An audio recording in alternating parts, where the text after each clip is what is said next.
Bonjour à toutes et à tous. J'espère que vous m'entendez bien. Bon, tant mieux. Je garde le masque parce que je suis un petit peu malade. Et bon, je voulais être là avec vous ce matin et j'espère que tout va bien se passer avec la grâce de Dieu. Le message que j'ai préparé pour vous ce matin, ça s'appelle l'esprit de Noël et le miracle de Noël.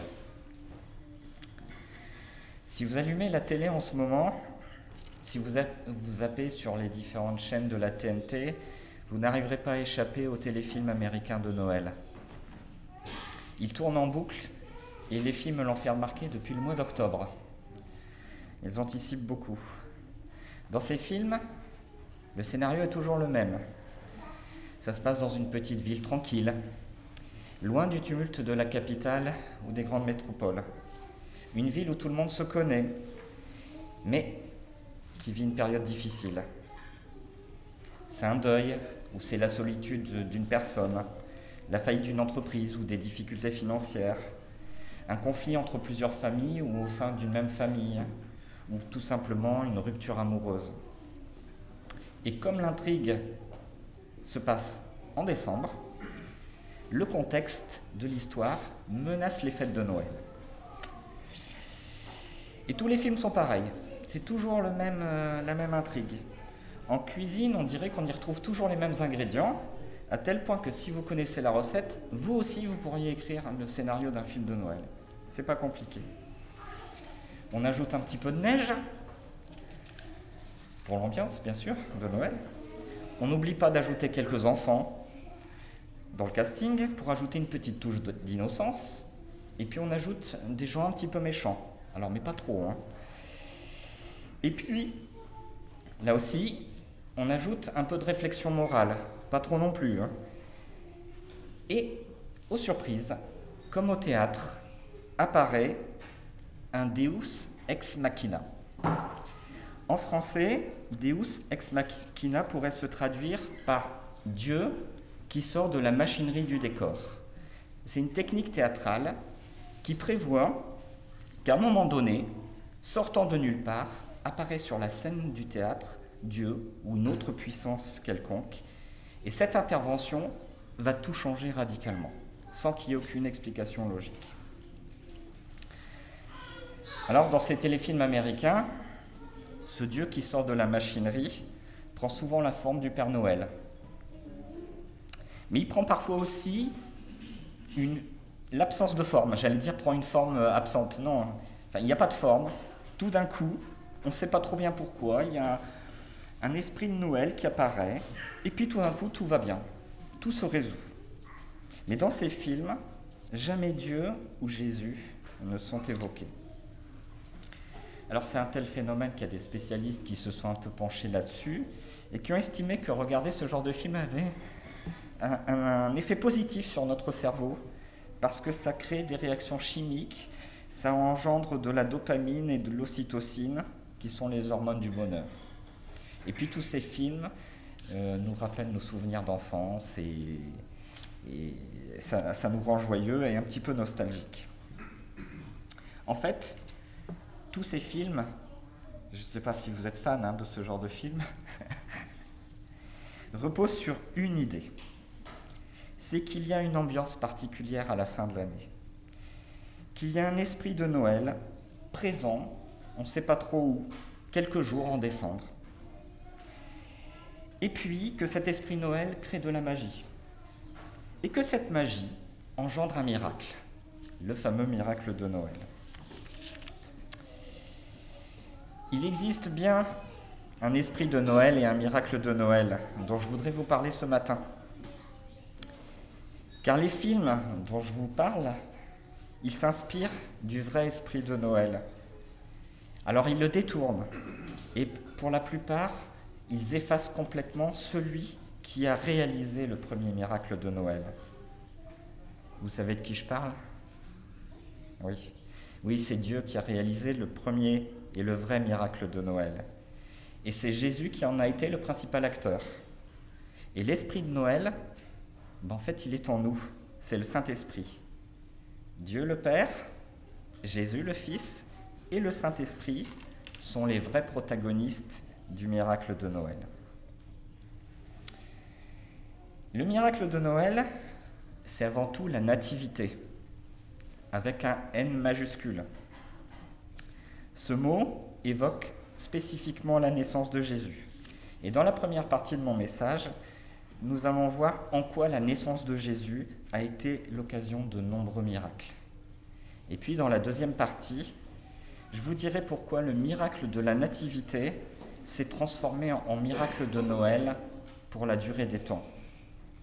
Pour la durée des temps, ça veut dire que ce miracle de Noël, il se renouvelle depuis plus de 2000 ans et il se produit encore aujourd'hui. Pour de vrai, et pas seulement dans les téléfilms. On confond souvent les deux mots, nativité et Noël. Et je pense, moi, que c'est encore une façon pour le monde ou pour le diable d'essayer d'effacer Dieu de l'équation. Certaines personnes vont vous expliquer que Jésus n'est pas né le 25 décembre, que les fêtes de Noël existaient avant la naissance de Jésus, et qu'elles ont continué après, que c'est la célébration du solstice d'hiver, le moment où le soleil va commencer à remonter dans le ciel et que les journées vont s'allonger, que le choix du 25 décembre est une assimilation des rites païens et chrétiens. Et d'ailleurs, on dit qu'une origine du mot Noël ne serait pas naissance, mais nouveau soleil. Pour moi, la question n'est pas là. Personne ne sera jamais capable de prouver si Jésus est vraiment né le 25 décembre ou pas. Et personne ne saura vous prouver ce qui a conduit certaines personnes au 2e, au 3e ou au 4e siècle à choisir cette date. Mais quoi qu'il en soit, les premiers chrétiens ont choisi cette date pour fêter l'anniversaire de Jésus. Et depuis, dans les pays chrétiens, Noël est la célébration de la nativité. Alors, c'est vrai dans les pays chrétiens, mais vous avez tous constaté qu'aujourd'hui, le monde a encore une fois détourné cette fête de la nativité et que Noël est devenu une fête commerciale, célébrée dans le monde entier et indépendamment de la croyance des gens. Ce que je veux vous expliquer avant tout, c'est qu'on ne peut pas parler de miracle de Noël si on ne commence pas par parler de miracle de la nativité. Alors pour ça, il faut aller regarder ce que nous racontent les évangiles sur la naissance de Jésus. Il y a 2 évangiles qui nous en parlent, c'est celui de Matthieu et celui de Luc. Les 2 récits se complètent.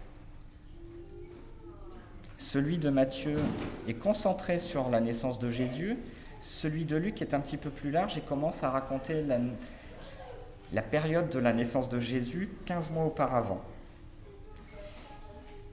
Chose assez intéressante à observer, le récit de Matthieu est concentré sur les actions de Joseph, le père de Jésus, alors que l'évangile de Luc, lui, il est concentré sur les sensations, les sentiments que ressent Marie. Alors ce serait un peu long de lire les 2 pour avoir une vision complète de la naissance de Jésus, mais si vous voulez bien, on va quand même prendre le temps d'en lire un passage, et on va prendre celui dans l'évangile de Matthieu. Pour reposer ma voix, je vais demander à Stéphane de nous faire la lecture.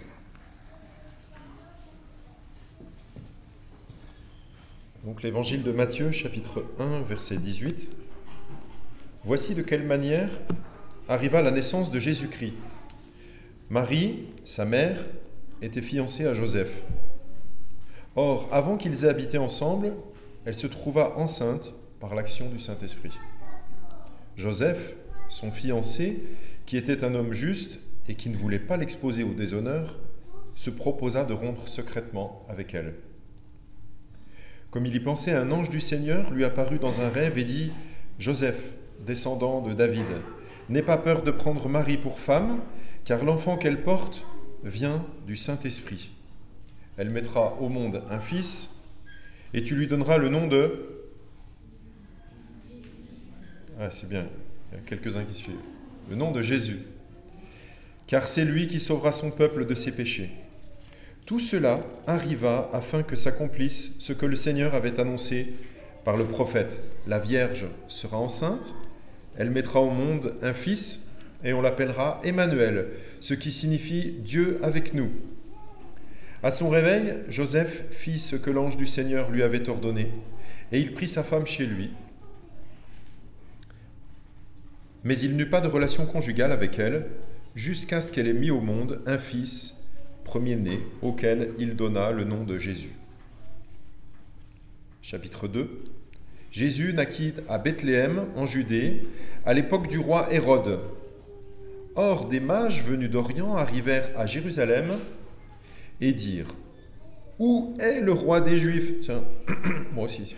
« Où est le roi des Juifs qui vient de naître ? En effet, nous avons vu son étoile en Orient et nous sommes venus pour l'adorer. » Quand le roi Hérode apprit cela, il fut troublé et tout Jérusalem avec lui. Il rassembla tous les chefs des prêtres et spécialistes de la loi que comptait le peuple et leur demanda où le Messie devait naître. Ils lui dirent : « À Bethléem, en Judée, car voici ce qui a été écrit par le prophète. Et toi, Bethléem, terre de Juda, tu n'es certes pas la plus petite parmi les principales villes de Juda, car de toi sortira un chef qui prendra soin d'Israël, mon peuple. » Alors Hérode fit appeler en secret les mages.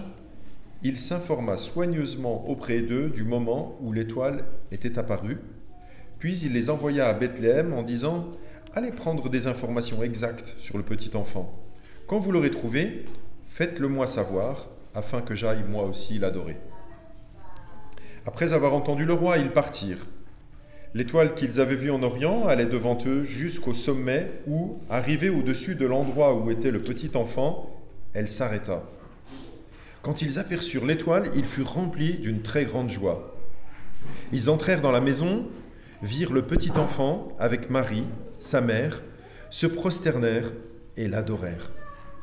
Ensuite, ils ouvrirent leur trésor et lui offrirent en cadeau de l'or, de l'encens et de la myrrhe. Puis, avertis dans un rêve de ne pas retourner vers Hérode, ils regagnèrent leur pays par un autre chemin. Lorsqu'ils furent partis, un ange du Seigneur apparut dans un rêve à Joseph et dit : « Lève-toi, prends le petit enfant et sa mère, fuis en Égypte et reste-y jusqu'à ce que je te parle, car Hérode va rechercher le petit enfant pour le faire mourir. » Joseph se leva, prit de nuit le petit enfant et sa mère et se retira en Égypte. Il resta jusqu'à la mort d'Hérode, afin que s'accomplisse ce que le Seigneur avait annoncé par le prophète : « J'ai appelé mon fils à sortir d'Égypte. »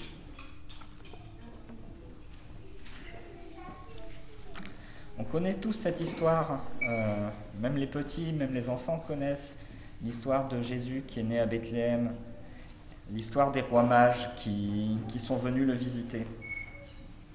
Et quand on se penche un peu plus longuement sur le récit de Matthieu ou de Luc, on se rend compte que cette naissance a été remplie de circonstances exceptionnelles, que ça correspond à un plan de Dieu très précis, très organisé, avec des manifestations de miracles qui se multiplient.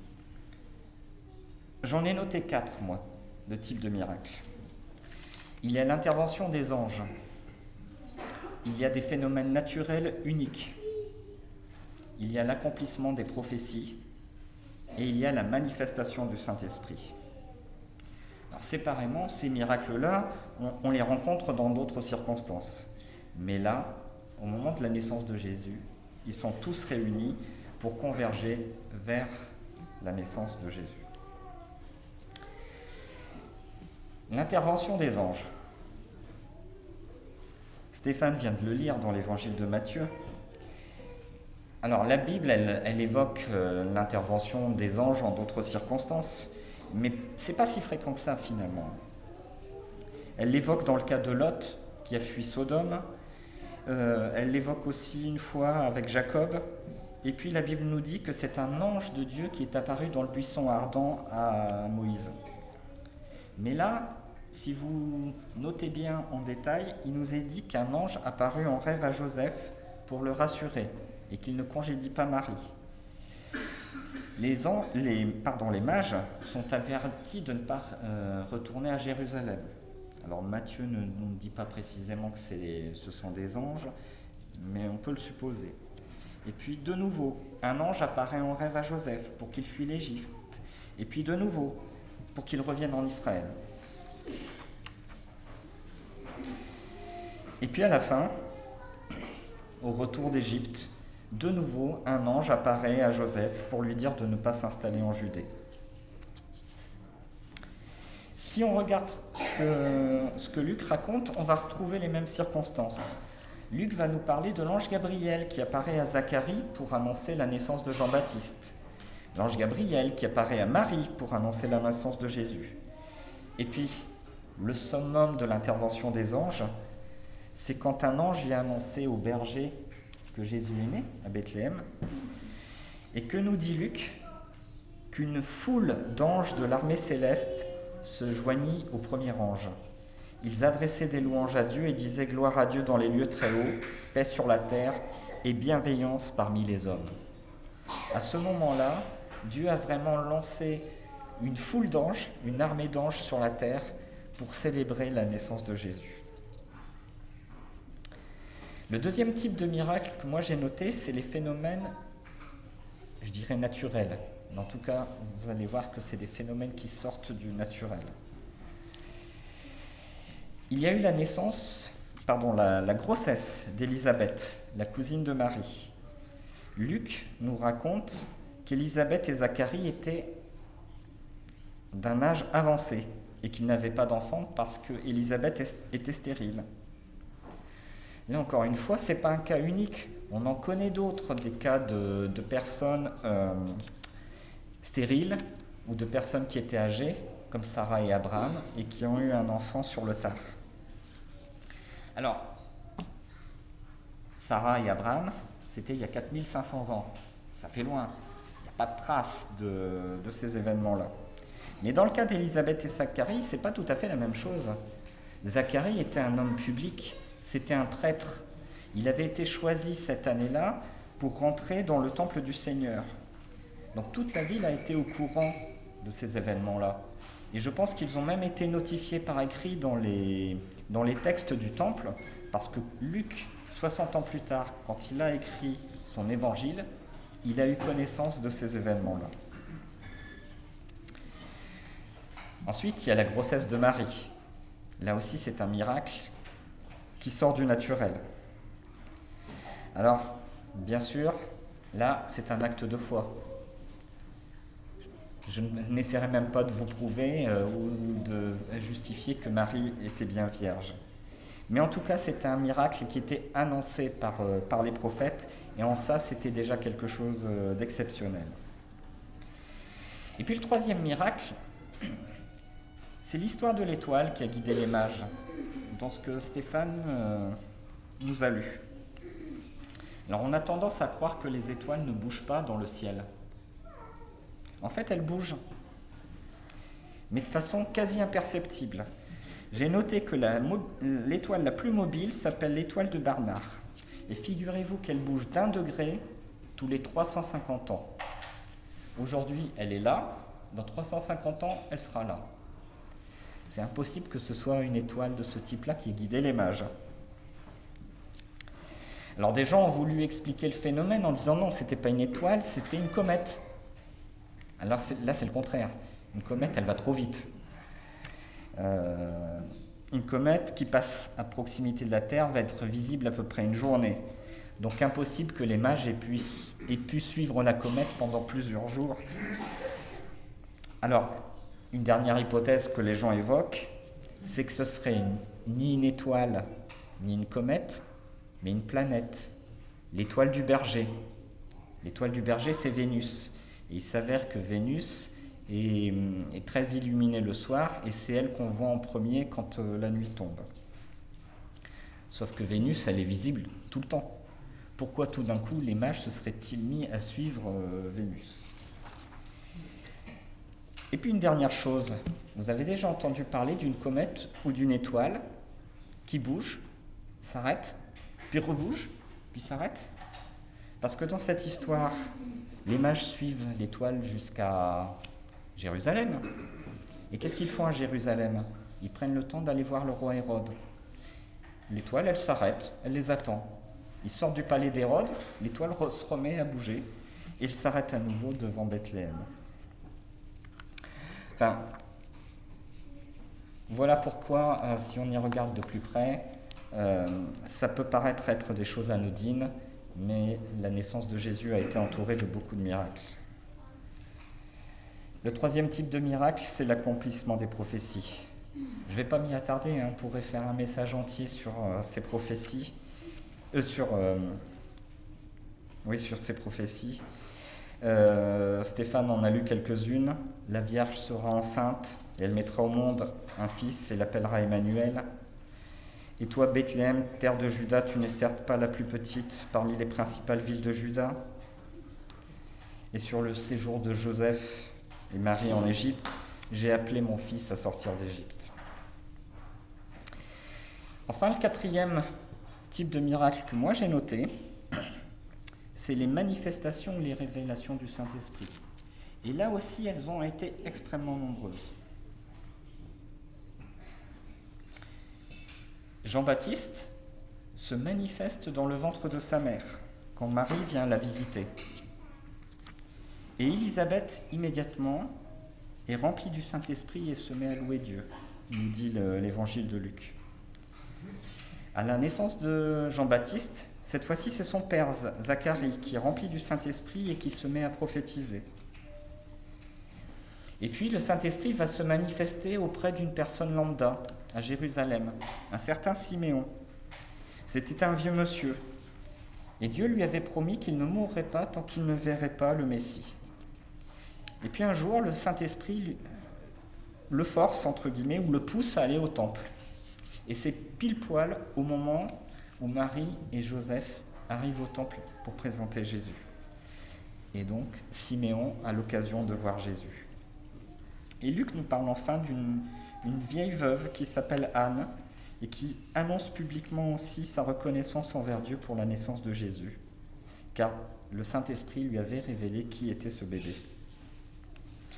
Alors voilà un panel relativement large. J'ai pris du temps pour vous évoquer ces types de miracles, pour vous dire que on peut vraiment parler d'un miracle de la nativité et d'un esprit de la nativité qu'il y avait à l'époque de ce premier Noël. Ça, c'était le premier propos que je voulais partager avec vous. Mais me direz-vous, est-ce que ce miracle qui s'est produit il y a 2000 ans peut se produire encore aujourd'hui? Est-ce qu'il existe encore un esprit de Noël qui agirait dans nos vies, qui pourrait venir les bouleverser et qui pourrait venir modifier les circonstances? Moi, je pense que oui. Alors, le oui que je vous dis, c'est peut-être pas celui auquel vous pensez. C'est peut-être pas non plus celui que vous espérez. Mais en tout cas, c'est un oui différent du scénario des téléfilms. Le miracle de Noël ne va pas empêcher les gens de tomber malades le 25 décembre. Aucun miracle de Noël ne pourrait faire en sorte que les hommes cessent de battre leurs femmes ou les parents de maltraiter leurs enfants ou d'arrêter les guerres. Qu'est-ce que vous en pensez? Est-ce que vous en êtes sûr? Est-ce que vous avez déjà entendu parler de la trêve de Noël de 1914? Oui? Figurez-vous qu'en décembre 1914, la Première Guerre mondiale avait commencé il y a 5 mois. À l'été 1914, on apprend ça dans les cours d'histoire au collège, les Français étaient partis sur le front, la fleur au fusil, tout joyeux, étant sûrs d'être de retour à la maison pour Noël. Et puis très vite, les positions des armées françaises et anglaises d'un côté et allemandes de l'autre se sont figées. On a commencé à creuser des tranchées. Est arrivé le 25 décembre 1914. Ce matin-là, des soldats allemands commencent à chanter des chants de Noël. Ils sortent de leur tranchée avec un drapeau blanc. Et figurez-vous que les soldats anglais qui étaient en face font de même. Les soldats allemands et les soldats anglais ont fraternisé ce matin du 25 décembre 1914. Ils se sont serrés la main, ils ont chanté des chants de Noël ensemble, ils se sont échangés des cadeaux. Ces événements ont été gardés secrets par les armées françaises et allemandes, mais elles ont fuité côté anglais. Et l'événement est arrivé jusqu'à Londres et elle a été publiée dans un journal. Et c'est pour ça que ce miracle de 1914 est connu d'un grand nombre de personnes aujourd'hui. Mais combien d'autres miracles moins spectaculaires se sont produits et vous n'en avez jamais entendu parler? C'est pas pour ça qu'ils ne se sont pas réalisés. D'ailleurs, même dans les évangiles, on n'a pas connaissance de tous les miracles que Jésus a faits. Les miracles ne sont pas des choses qui intéressent beaucoup les historiens. Elles ne sont pas mises par écrit pour qu'elles soient transmises de génération en génération. Mais ça n'enlève rien à leur réalité. Et donc oui, il existe encore des miracles de Noël aujourd'hui. Et si vous êtes curieux, si vous cherchez sur Internet ou dans les journaux, vous allez en trouver des miracles de Noël. Les gens non-croyants sont parfois un peu moqueurs au sujet des miracles. Ils sont incrédules parce qu'ils ne veulent pas croire ce que d'autres leur racontent. Mais ils sont aussi volontairement ignorants parce qu'ils ne cherchent pas à savoir. Thomas aussi était de ce caractère-là. Quand ses amis, les disciples de Jésus, lui ont annoncé que Jésus était ressuscité, il ne les a pas crus. Et Jésus a dû lui dire, une fois que Thomas a vu Jésus ressuscité, « Parce que tu m'as vu, tu as cru. Heureux ceux qui n'ont pas vu et qui ont cru. » Alors, vous n'avez peut-être pas été témoin d'un miracle de Noël, mais ce n'est pas pour autant qu'il n'existe pas. Oui, encore aujourd'hui, il se produit des miracles de Noël. Pourquoi? D'après vous, qu'est-ce que nous apprennent ces récits de miracles de Noël, comme la trêve de 1914? Elles nous apprennent que quand l'Esprit de Dieu agit en nous, quand la fraternité et l'amour se manifestent à travers nous, alors le monde autour de nous est transformé et s'en trouve meilleur. D'après vous, quelle force a poussé ces soldats allemands tout d'un coup à sortir des tranchées pour faire une trêve, même si elle n'a duré qu'une journée? Certains diraient, mais quelle folie leur est passée par la tête! Ne pensez-vous pas que cette force, cette conviction leur a été inspirée par le Saint-Esprit? L'Esprit de Noël existe parce que l'Esprit de Noël, c'est le Saint-Esprit. Et il se manifeste parce que le Saint-Esprit est toujours présent avec nous. C'est Jésus lui-même qui l'a enseigné à ses disciples, et on peut le lire dans Jean 14. « Si vous m'aimez, respectez mes commandements. Quant à moi, je prierai le Père, et il vous donnera un autre défenseur, afin qu'il reste éternellement avec vous. L'Esprit de la vérité, que le monde ne peut pas accepter parce qu'il ne le voit pas et ne le connaît pas. Mais vous, vous le connaissez, car il reste avec vous et il sera en vous. » En fait, parmi tous les miracles de la Nativité, je ne vous ai pas tout dit. Je vous ai parlé des anges, je vous ai parlé de l'étoile, des prophéties. Le plus grand miracle de Noël, il réside dans la personne même de ce Messie. Messie, ça veut dire loin, celui qui reçoit l'onction de Dieu. Mais Jésus, qui est né il y a 2000 ans, n'était pas simplement le Messie, celui qui recevait l'onction de Dieu, il était surtout Dieu lui-même. Et c'est pour ça que, dans le passage qu'on lisait tout à l'heure, il était dit qu'on l'appellera Emmanuel, parce que ça veut dire Dieu avec nous. Le Saint-Esprit avait révélé justement à Élisabeth, très tôt, avant même que quiconque en parle, que ce bébé était Dieu, puisqu'elle répond à Marie en lui disant « Tu es bénie parmi les femmes, et l'enfant que tu portes est béni. Comment m'est-il accordé que la mère de mon Seigneur vienne à moi ?» Élisabeth, par le Saint-Esprit, reconnaissait que le futur bébé était son Seigneur.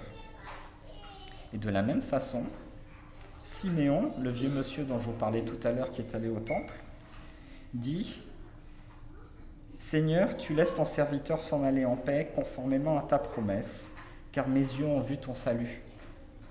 Salut que tu as préparé devant tous les peuples, lumière pour éclairer les nations et gloire d'Israël ton peuple. » Finalement, pour moi, c'est ça que vous devez retenir, c'est ça le plus grand miracle de Noël. Ce petit enfant, qu'il soit né le 25 décembre ou un autre jour, est Dieu fait homme. Cet enfant est celui qui nous offre le salut, à nous tous, hommes et femmes. Cet enfant, c'est la lumière qui éclaire les nations. Alors tout ça mérite bien qu'on continue à célébrer Noël, pas le Noël d'aujourd'hui avec ses cadeaux à fusion, mais à fêter Noël comme David le disait tout à l'heure, en tant qu'anniversaire de Jésus. Parce que le miracle de Noël se poursuit, tout simplement parce que Jésus est encore avec nous tous les jours. Et c'est pas moi qui le dis, c'est Jésus lui-même, parce que Matthieu conclut son évangile par ces propos de Jésus. Et moi, je suis avec vous tous les jours jusqu'à la fin du monde. Merci de m'avoir écouté et que Dieu vous bénisse.